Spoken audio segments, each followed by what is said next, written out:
అరవింద సమేతలో ఈషా పెద్ద యాక్ట్రెస్, మంచి మంచి సినిమాలు తీసింది. ఆ సినిమాలో ఒక చిన్న రోల్కి ఎలా ఒప్పుకుంది? తనకి ఇచ్చిన నెరేషన్ సినిమాలో చూపించిన నెరేషనే ఇచ్చారా అన్నది. మరి ఈ మధ్య వచ్చిన మళ్ళీ గుంటూరు కార సినిమాల్లో మీనాక్షి చౌదరి కదా తనని చూసిన తర్వాత maybe this is something common అని బయట ఆడియన్స్ కనిపిస్తుంది. పెద్ద హీరోయిన్స్ని చిన్న రోల్స్కి పెద్ద సినిమాల్లో తీసుకోవడం అనేది. అసలు అరవింద సమేతలో ఏం జరిగింది అంటే అరవింద సమేత అప్పుడు అంటే I want be very clear about it. నేను అప్పటివరకు ఏం పెద్ద సినిమాలు చేయలేదు. నాట్ లైక్ నాకు పెద్ద స్టార్ వేసి నాకు అప్పుడు ఏం లేదని నేను అనుకుంటున్నాను. But I don't think I have done big movies. దానికంటే ముందైతే నేను ఒక పెద్ద సెట్ ఒక 6-7 క్యారవాన్ లైన్గా బస్ డిపో లాగా నేను అసలు చూడలేదు. అట్లా నాకు చాలా కొత్త అది. సో ఇంకోటి నేను ఎప్పుడు ఒకటి క్లియర్గా ఏముండేదానంటే నాకు లీడ్ రోల్స్ చేయాలని ఉంది. నేను ఇండస్ట్రీకి వచ్చినప్పుడు okay I want to do only lead roles, నాకు లీడ్ రోల్స్ చేయాలని ఉంది. ప్రాబ్లీ అంటే ఇట్స్ నాట్ లైక్ క్యారెక్టర్స్ చేయొద్దు అని కాదు, బట్ నాకు personally like I want to see myself as a lead role అనేది నాకు చాలా ఉండింది. So when they came to me, నాకు నరేట్ చేసినప్పుడు Trivikram garu and Vamshi garu approached me. So చేసినప్పుడు then they told me that it's 2 heroines ఉన్నారు, ఇది అదని చెప్పారు. అన్నాక నేను I was not sure, I was not being arrogant and all, I was not sure correct కాలా కాదా, మళ్ళీ స్టీరియో టైప్ చేసేస్తారా ఏంది, టైప్ కాస్ట్ చేసేస్తారా, మళ్ళీ రిస్క్ ఎందుకు, ఎందుకంటే నాకు ఎవరు సపోర్ట్ చేయడానికి లేరు అక్కడ. నేను ఈ సినిమా పోతే మళ్ళీ నాకు ఎవడో వచ్చి ప్రొడ్యూసర్స్ వచ్చి నా కోసమనే ఒక సినిమా తీసి ఏం చేసేది లేదు. I don't have that kind of support system.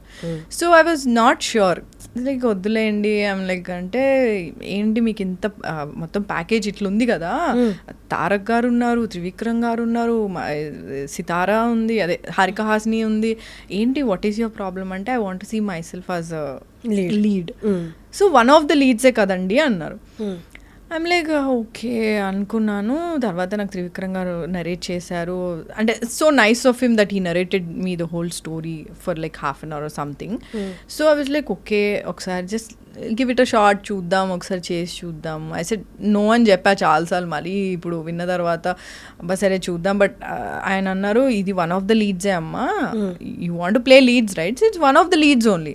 So what is your problem అంటే somewhere I was hesitant, like ఎక్కడో కొడుతుంది అన్నట్టే ఉండింది. But still I was like okay fine ఒకసారి చూద్దాము ఇది అని చెప్పి ఐ సెడ్ ఓకే సార్ అని చెప్పా. ఓకే సార్ అని చెప్పిన తర్వాత దే వాజ్ లైక్ షూట్ అయ్యింది. They was when actually they was a song shoot also that didn't happen. దాని తర్వాత అంటే it was nice and the whole atmosphere was nice and Tarak's energy was amazing, Trivikram gar direction, everything, and they were so organized. And నేను ఆ సినిమాలో bike కూడా నేర్చుకున్నా, Harley Davidson bike కూడా నేర్చుకున్నా. సో అంటే there is so many good memories I have. And ఆ cinema చేస్తున్నప్పుడు అంటే ఈరోజు ఓకే అంటే నెక్స్ట్ డే నుంచి షూట్ స్టార్ట్. సో షూట్ లొకేషన్కి వెళ్ళాను. లొకేషన్ వెళ్ళే లోపల నాకు అప్పటికి న్యూస్ బయటకి ఎట్లనో వచ్చింది. ఐ డోంట్ నో ఎట్లా వచ్చిందో, బట్ ఎవరూ తెలియని వాళ్ళు కూడా నాకు కాల్ చేసి they wanted to be in touch with me. I don't understand, like okay ఇప్పుడు సినిమా అవుతుంది కాబట్టి ఇంత హవానా అని చెప్పి అనుకున్నాను. బట్ నీకు ఒక ఫియర్ కూడా వస్తుంది, వాట్ ఇఫ్ ఇది ప్రాపర్ రోల్ కాకపోతే వీళ్ళే అందరు నాకు తర్వాత తిడతారు, వీళ్ళే అందరూ నన్ను పక్కకు పెట్టేస్తారు కదా అని నాకు అంటే ఒక ఫియర్ కూడా చాలా ఉండింది.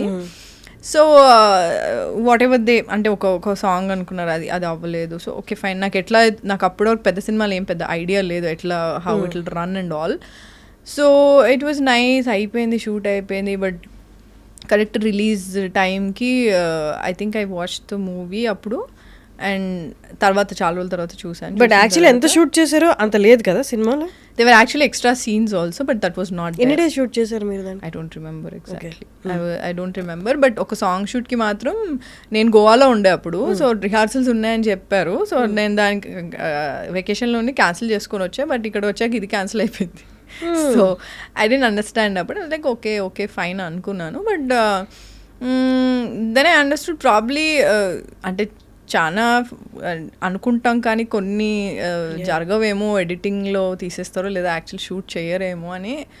Then I was like okay ఇట్లా కూడా ఐ వాజ్ కన్ఫ్యూజ్డ్ అంటే లైక్ నిజంగా నాకేం ఒప్పుకున్నాను ఇవన్నీ చెప్పారు okay I was okay with it and next డేనే దే సెడ్ దే గోన అంటే announce as one of the lead second lead కింద అనౌన్స్ చేస్తాను that also didn't happen so I didn't know ఎందుకు అది అవ్వలేదో నాకు తెలీదు I was talking to my manager also like and ఇది ప్రామిస్ చేశారు కదా ఇది చేయండి అంటే it will help me also coming ఇప్పుడు పెద్ద ప్రొడక్షన్ హౌస్ వాళ్ళు ట్విట్టర్లో ఆర్ ఎనీ సోషల్ మీడియా ప్లాట్ఫామ్లో Eesha Rebba is doing one of the leads or second lead నేనే అంటున్నా సెకండ్ లీడ్లో ఈమె చేస్తుంది సో అండ్ సో మూవీలో చేస్తుంది అంటే it will help me promise చేసిందే కదా yeah it will help me also అంటే ప్రామిస్లు చాలా చేస్తారు కానీ అది ఇంప్లిమెంట్ అయ్యేది ఎగ్జిక్యూట్ అయ్యేది చాలా కష్టం ఇండస్ట్రీలో చాలా మంది చాలా ప్రామిస్లు చేస్తారు so when you say something when you say that I'm gonna do this the very next day అన్నప్పుడు it's not happening I was like I didn't understand I ask my manager also like promise చేశారు కదండి ఒకసారి చూడండి అని చెప్పి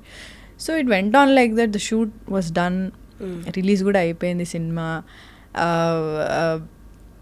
and I was not that happy అంటే ఏదో కొంచెం బాధ ఉండింది నాకు the only happiness I had అంటే ఆ సినిమా నేను చేసింది only happiness was to work with Tarak Trivikram garu and with a big production house so that అంటే నాకు ఆ అట్మాస్ఫియర్ అనేది నేను ఎప్పుడు చూడలే అప్పటి వరకు ఇండస్ట్రీకి వచ్చాను కానీ అంత అట్మాస్ఫియర్ అంత బిగ్ బడ్జెట్లో ఇట్లా ఉంటుంది ఇలా అని నేను I was very happy that you know I was working with Tarak ఎందుకంటే నేను అప్పటి వరకు సీన్ ఇన్ థియేటర్స్లోనే కదా చూసిన సినిమాలో చూసింది so I felt very nice is a brilliant actor he was very very energetic and Trivikram గారి స్టైల్ డిఫరెంట్ ఉంటుంది so it was very new for me and నాకు కూడా కొంచెం ఛాలెంజింగ్ ఉండింది చేయడానికి and Pooja as well she was my sister కదా అందులో so it was fun only but అదే షూట్ అంతా అయిపోయి రిలీజ్ అయిపోయిన తర్వాత the people called men like మీదేం లేదండి రోల్ మీదేం పెద్దగా ఏం లేదండి అసలు ఆ రోల్ అంటే నేను ఏం చేయాలి దానికి నేను ఏం చేయలేదు దానికి నేనేం చేయాలి అబ్సల్యూట్లీ మీ చేతిలో ఉంటుందని చాలా మందికి తెలీదు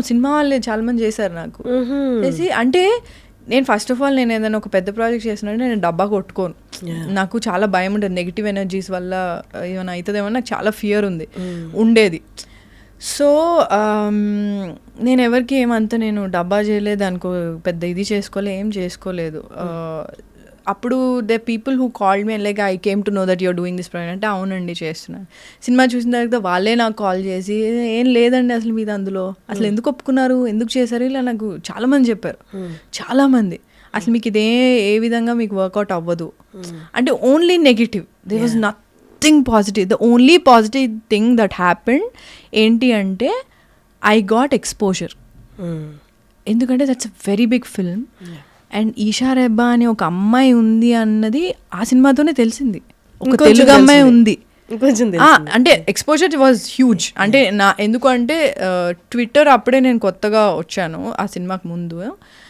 they were people tagging me అంటే చెప్పచ్చో లేదు నాకు తెలియదు but they were tagging me and my co-star Pooja and all they like అది తెలుగు అమ్మాయి బాగుంది కదా ఇది అని అంటే పూజ బాగుంది కదా అంటే మిక్స్ ఉన్నాయి అట్లా అంటే కానీ support I got it was huge man like నేను అస్సలు ఎక్స్పెక్ట్ చేయలే మా తారక్ అన్నతో చేసింది ఈషా రెబ్బా తెలుగు అమ్మాయి చేసింది అంటే నాకు ఇప్పటికీ నేను మొన్న రాజమండ్రిలో షూట్ అయిపోయి రిటర్న్ వస్తుంటే there was this guy who wanted to take a selfie with me. He was like, selfie తీసుకొచ్చా మేడం అని నేను షూర్ మీరు అరవింద్ సమేత చాలా బాగా చేశారంటే ఎంతసేపు ఉన్నా నేను అందులో చాలా తక్కువ సేపు ఉన్నా but still people remember me and that's a huge thing అంటే అవన్నీ నెగిటివ్ అన్నీ పక్కన పెట్టేస్తే what ever happened with that అవన్నీ నేను పక్కన పెట్టేస్తే జనాలు అంటే ఎప్పుడు చేస్తారు మళ్ళీ మా తారక్ అన్నతో ఏమనుకుంటున్నారు మొన్న ఆస్కర్ వచ్చింది కదా మీరే అనుకుంటే అంటే వాళ్ళు the love they gave me the support అంటే ఆ రోజు కూడా రిలీజ్ అయినప్పుడు దాని తర్వాత కూడా అంటే బేసికలీ తెలుగు అమ్మాయి మన అమ్మాయి అని నన్ను అంటే దగ్గర తీసుకొని చాలా సపోర్ట్ చేశారు ఐ థింక్ దట్ వాజ్ అంటే నేను ఎక్స్పెక్ట్ చేయలే అంటే నేను ఎప్పుడు ఏముంది ఏమొస్తుందిలే ఏముందిలే అంటే వాళ్ళు ఇది చెప్పారు చేయలేదు అయ్యో చేసుంటే బాగుంది ఇలా ఉండేదాన్ని సడన్గా ట్వీట్స్ అన్నిట్లో చాలా వాటిలో నన్ను కూడా ట్యాగ్ చేశారు so most of them are positive and I really liked it nice. మంచిగా అనిపించింది నాకు. ప్రతి దానికి అప్పుడు కొంచెం డెసిషన్ కొంచెం బాధ అనిపించినా దట్ అవుట్కమ్ తర్వాత పే అవుతుంది I think what I feel is like నీకు ఇక్కడ ఒక నెగిటివ్ జరుగుతుంది, నువ్వు బాధపడుతున్నావు అంటే ఐ థింక్ సమ్వేర్ నువ్వు కరెక్ట్ చేస్తున్నావు అంటే God will compensate you, that compensate positive thing is what I feel. That's nice.